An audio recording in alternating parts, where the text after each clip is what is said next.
ఇవాళ మహిళా దినోత్సవం. సో ఈ దేశంలో ముఖ్యంగా ఈ తెలంగాణ రాష్ట్రంలో ఉన్న మహిళలందరికీ మహిళా దినోత్సవ శుభాకాంక్షలు. పేపర్లు అన్నిట్లలో పెద్ద పెద్ద ప్రకటనలు ఇచ్చింది ప్రభుత్వం. మహిళా దినోత్సవం సందర్భంగా అన్నిట్లల్లో ఇగో ఫస్ట్ పేజ్ మొత్తం ఇదే యాడ్, గవర్నమెంట్ యాడ్ ఇది. తెలంగాణ తల్లి స్ఫూర్తిగా 1 కోటి మంది మహిళలను కోటీశ్వరులను చేసే దిశగా ప్రజాప్రభుత్వం. ఇందిరా మహిళా శక్తి. మన తెలంగాణ ఆడబిడ్డలందరికీ మహిళా దినోత్సవ శుభాకాంక్షలు. 8వ తేదీ మార్చి 2025 6 గంటల గట సాయంత్రం పరేడ్ గ్రౌండ్స్లో ఒక భారీ బహిరంగ సభ 1,00,000 మందితో ఏర్పాటు చేయబోతున్నారట. ఏమున్నది ఇందులో? ఇవన్నీ ఫోటోలు వేసిరు. ఫోటోలు వేసి మెరుగైన జీవన ప్రమాణాలట. 500కి గ్యాస్ సిలిండరు, 200 యూనిట్ల ఉచిత కరెంటు, 10 లక్షల ప్రమాద బీమా. వ్యాపారవేత్తలుగా మహిళలట.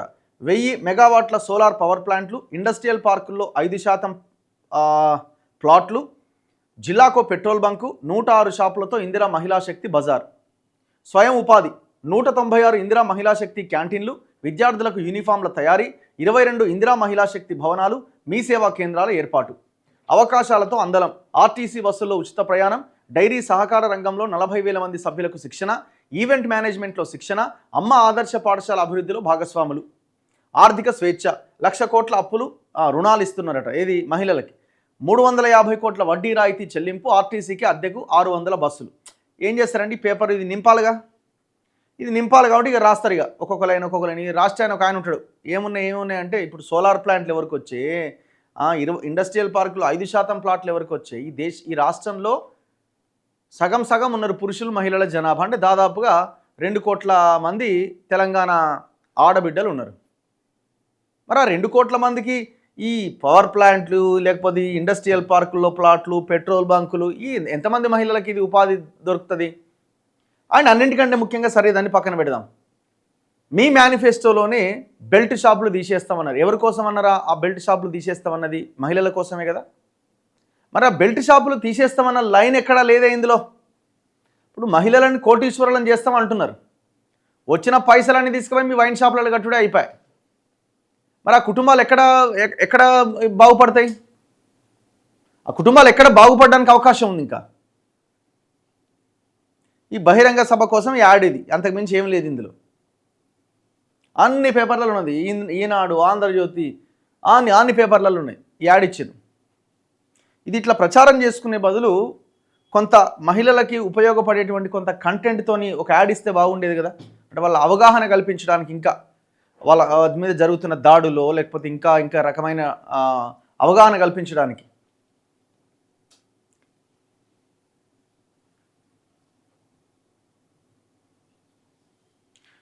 నెక్స్ట్, ఆర్థిక శక్తిగా మహాలక్ష్మి. ఈనాడులో ఈ వార్త కనిపిస్తున్నది.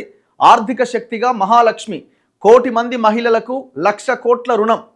సంఘటితం, సంస్థాగతం, సాధికారత లక్ష్యం. ఒకే గొడుగు కిందకి గ్రామీణ పట్టణ సంఘాలు. కొత్తగా కిషోర బాలికలు, వృద్ధులతో గ్రూపుల ఏర్పాటు. ఇందిరమ్మ మహిళా శక్తి మిషన్ 2025 విధానం. నేడు మహిళా శక్తి సభలో ప్రారంభించబోతున్న ముఖ్యమంత్రి. సో మహిళలకి కొన్ని పథకాలను తీసుకొచ్చే దిశగా ప్రభుత్వం ఆలోచిస్తున్నదట. సో వీళ్ళు కొంత టార్గెట్ని మహిళలను టార్గెట్ చేసినట్టుగా కనిపిస్తున్నది. నిర్ణయాలు మంచివే కాదనట్లేదు. ఇప్పుడు అసలు మూలము మహిళలు ఎక్కువగా ఇబ్బంది పడుతున్నది. ఇంటి యజమానులు బాగా పిల్లలు దాగి ఆగమాగమైపోయి ఇప్పుడు ఆ సైబర్ నేరాల బారిన పిల్లలు పడి ఆగమవుతున్నారు. ఈ లోన్ యాప్ల బారిన పడి ఆగమైపోతున్నారు. ఈ ఆన్లైన్ గేమ్స్ బారిన పడి ఆగమవుతున్నారు. మద్యం వల్ల విపరీతంగా కుటుంబాలు నాశనం అవుతున్నాయి. దానికి ప్రధానమైన కారణం మొత్తం మద్య నిషేధం చేయమని ఎవడు అంటలేడు, నియంత్రించమంటున్నారు. ఆ బెల్ట్ షాపులు తొలగించమని కోరుతున్నారు. మీరు వీటి మీద ప్రధానంగా ఫోకస్ చేస్తే మిగతా పక్కన పెట్టండి. ఈ స్కీమ్స్, పథకాలు ఇవన్నీ పక్కన పెట్టండి.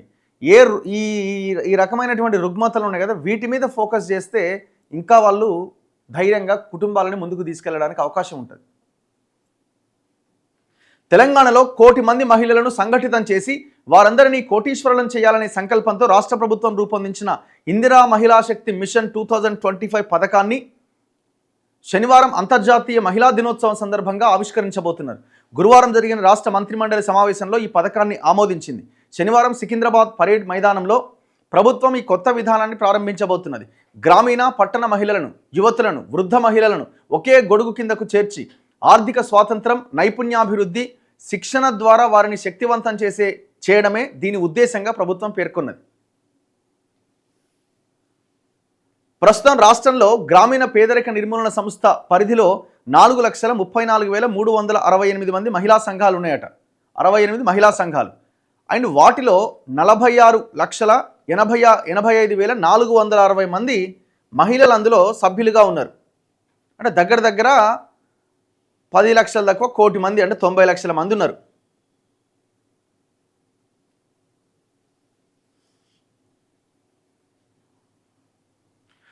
సభ్యులు ఉన్నారు. పట్టణ పేదరిక నిర్మూలన సంస్థ మెప్మా కింద 1,34,992 మహిళా సంఘాలు ఉన్నాయి. వాటి పరిధిలో కూడా దాదాపు 14,50,000 మంది మహిళా సభ్యులు ఉన్నారు. ఈ రెండు సంస్థల పరిధిలో సంఘాలకు బ్యాంకు లింకేజీ ఒకే తీరుగా ఉన్నా కేంద్ర రాష్ట్ర ప్రభుత్వ ప్రయోజనాలు భిన్నంగా ఉన్నాయి. గ్రామీణ ప్రాంతాలకు వ్యవసాయ ఆధారిత ఉపాధి పథకాలు అమలవుతుండగా పట్టణ ప్రాంతాలకు వ్యాపారానికి సంబంధించిన పథకాలు ఉన్నాయి. రాష్ట్ర ప్రభుత్వం ఇందిరా మహిళా శక్తి పథకాన్ని ప్రారంభించిన తర్వాత సెర్ప్, మెప్మాల పరిధిలో ఉమ్మడి పథకాల అమలుకు సమస్యలు ఏర్పడ్డాయి. రాష్ట్రంలో పట్టణీకరణ విస్తరించగా అనేక గ్రామాలు నగరపాలక, పురపాలికల్లోకి పరిధిలో చేరాయి. దీంతో సెర్ప్ పరిధిలోని 33,914 సంఘాలు మెప్మా పరిధిలోకి వెళ్ళాయి. గ్రామాల్లోని సంఘాల్లో సభ్యులైన వారు పట్టణాలకు వలస వచ్చినప్పుడు వారికి పథకాలు అందట్లే. వీటన్నింటినీ మెప్మా పరిధిలోని సంఘాలను సెర్ప్లో విలీనం చేయాలని నిర్ణయించింది. దీని ద్వారా 5,69,360 సంఘాలు, 61,35,460 మంది సభ్యులు సెర్ప్ పరిధిలో ఉంటారు. విలీనంతో పేదరిక నిర్మూలన కార్యక్రమాలు, కేంద్ర రాష్ట్ర పథకాలు మహిళలకు సమానంగా అందుతాయట. సో ఆ రెండింటినీ విలీనం చేస్తున్నారట. వృద్ధులతో స్వయం సహాయక సంఘాలు ఎస్హెచ్జీల నిబంధనల మేరకు ప్రస్తుతం 18 నుంచి 60 ఏండ్ల లోపు వారే స్వయం సహాయక సంఘాల్లో సభ్యులుగా ఉన్నారు. అవి టర్మ్స్ అండ్ కండిషన్స్ ప్రకారంగా 18 ఇయర్స్ ఎబో, బిలో 60 ఇయర్స్ ఉన్న వాళ్ళే ఈ స్వయం సహాయక సంఘాల్లో సభ్యులుగా ఉన్నారు. ఇప్పటి వరకు 60 ఏళ్లు దాటిన వారిని తొలగించడంతో సెర్ప్ ప్రయోజనాలు పొందట్లే. పెరిగిన ఆయుర్దాయం, మారుతున్న కుటుంబ పరిస్థితుల్లో వృద్ధులకు ఆర్థిక అభద్రత, సామాజిక ఒంటరితనం, అనారోగ్య సమస్యలను ఎదుర్కొంటున్నారు. వృద్ధులను సంరక్షించడం, వారి అనుభవంతో లబ్ధి పొందేందుకు ఎస్హెచ్జీలతో వయోపరిమితిని 65 ఏళ్లకు పెంచాలి అని నిర్ణయించిందట. 60 ఇయర్స్ ఉండే 65 చేసిరట. 60 నుంచి 65 ఏళ్ల కేటగిరీలో ఉన్న వారందరినీ వృద్ధుల స్వయం సహాయక సంఘాలను ఏర్పాటు చేస్తారట. వారందరితో ప్రస్తుతం రాష్ట్రంలో 15 లక్షల మంది మహిళలు వృద్ధాప్య పెన్షన్ పొందుతున్నారు. అందులో 7 లక్షల మంది నుంచి 8 లక్షల మంది వృద్ధులు స్వయం సహాయక సంఘాల్లో చేరుతారు. తద్వారా వారు సంఘ ప్రయోజనాలు, ఒంటరితనం నివారణ, ఆరోగ్య అవగాహన, బీమా, చట్టపరమైన హక్కులు పొందుతారు. ప్రపంచవ్యాప్తంగా చూస్తే దేశంలో కౌమార జనాభా అత్యధికంగా ఉంది. రాష్ట్రంలో 15 నుంచి 18 సంవత్సరాల కిషోర బాలికలు 32 లక్షల మంది ఉన్నారట. కౌమార దశ వారిని అభివృద్ధిలో భాగస్వాములను చేయడం, ఆరోగ్యం, విద్య, ఉపాధి, అభివృద్ధి, వినూత్న కార్యక్రమాల్లో భాగస్వాములను చేసేందుకు అన్ని జిల్లాల్లో 15 నుంచి 18 సంవత్సరాల వయసు గల ఆ కిషోర బాలికల సంఘాలను ఏర్పాటు చేయాలని నిర్ణయించిందట ప్రభుత్వం. తద్వారా వారు సాధికారతతో పాటు ఆరోగ్యం, అక్షర పరిజ్ఞానం, నాణ్యమైన విద్య పొందుతారు. వీరు యుక్త వయసు వచ్చాక ఎస్హెచ్జీలలో చేరుతారు. ఇగో అంత చాలా గొప్పగా ఉన్నది వినడానికి మాత్రం. అబ్బా ఇంత గొప్పగా తయారు చేస్తారట అని. దానికి బడ్జెట్ ఏది? ఇప్పుడు అన్ని పక్కన పెడితే అసలు ఆ మహిళలు చదువుకోవడానికి గ్రామాల్లో అవకాశం ఉన్నదా? పెరుగుతున్న డ్రాప్ అవుట్ సంగతి ఏంది? దీనికి ఆన్సర్ చేయండి ఒకసారి. నిన్న ఇక్కడ వీడియో, ఒక ఫోటో చూసినాను నేను వెబ్సైట్లోనే, ఈనాడులో.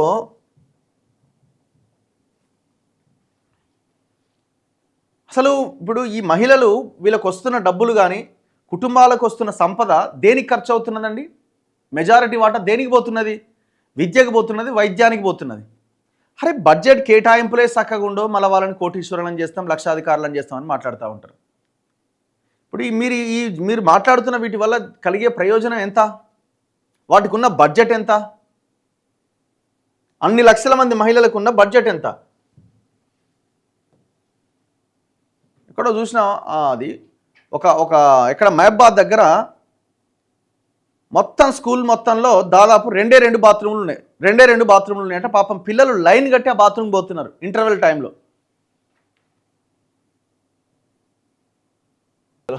తర్వాత చూద్దాం. సో ఇట్లా ఈ ఈ మహిళా దినోత్సవం రోజున ఇవాళ ఒక భారీ బహిరంగ సభ ఏర్పాటు చేయబోతున్నట్టు 8వ తారీఖు 1,00,000 మందితో. సో దాంట్లో ఈ పథకాలని ముఖ్యమంత్రి రేవంత్ రెడ్డి తీసుకురాబోతున్నారు. ఇవాళ మహిళా శక్తి సభ, ఇందిరమ్మ మహిళా శక్తి మిషన్ 2025ని ప్రారంభించబోతున్న రేవంత్ రెడ్డి. సో ఇందులో ప్రధానంగా ఇవన్నీ ఉన్నాయి, రకరకాల వ్యవహారాలు, విద్యుత్ ప్లాంట్లని, ఆర్టీసీ అద్దె బస్సులు, పెట్రోల్ బంకులు, ఇవన్నీ ఒక్కసారి చూడండి. మహిళా దినోత్సవం రోజున ఈ ఫోటో, ఇప్పుడు వీళ్ళు అంటున్నారు కదా, కౌమార దశలో ఉన్న పిల్లలు 15 ఇయర్స్ నుంచి 18 ఇయర్స్ ఉన్న పిల్లలు కూడా చాలామంది ఉన్నారు. సో వాళ్ళని కూడా ఒక గ్రూప్ కింద మనం డివైడ్ చేయాల్సిన అవసరం ఉంది, వాళ్ళని కూడా ముందుకు తీసుకెళ్లాల్సిన అవసరం ఉంది అని. ఈ సంఘాల వల్ల, వీటి వల్ల విద్య వైద్యం విషయంలో వాళ్ళు సంఘటితంగా ఉంటారు, వాళ్ళు మెరుగైన జీవితాన్ని పొందడానికి అవకాశం ఉందనేది ప్రభుత్వం చెప్తున్నది కదా. ఒక్కసారి ఫోటో